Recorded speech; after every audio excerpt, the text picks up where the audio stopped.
सूरत कामरेज तालुका में युवक की बेरहमी से हत्या। आप बने रही भारत 24 एक्सपी न्यूज संपादक मनदीप भाई देसी पत्रकार की रिपोर्टिंग। परब गांव के इंडस्ट्रियल एरिया में हत्या की घटना।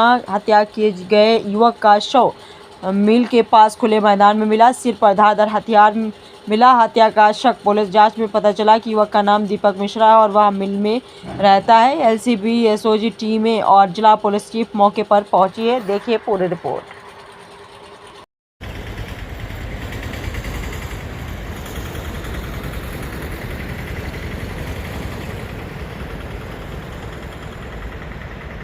बराबर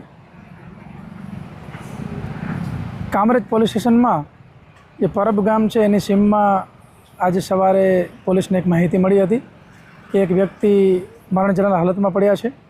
तात्कालिक पीआई और अमारी एलसीबी टीम जे है ये अँ आवी चेक कर्યું तो जो मरण जनार व्यक्ति है एनी हाल अमने जो प्राथमिक जानकारी मળી है ए मुजब दीपक मिश्रा नामनो व्यक्ति है અને અહીંયા જે ઇન્ડસ્ટ્રીયલ યુનિટ છે એની અંદર એ મજૂરી કામ કરતા હતા અને એના માથા ઉપર બોથડ પદાર્થ મારી એની હત્યા નિપજાવવામાં આવેલી છે।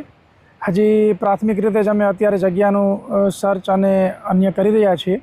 એફએસએલ અધિકારીને પણ બોલાવવામાં આવેલા છે અને સાયન્ટિફિક ઢબે તપાસ થશે। હાલમાં ફરિયાદ લેવાની કાર્યવાહી ચાલુ છે અને આરોપીને સત્વરે પકડી લેવામાં આવશે।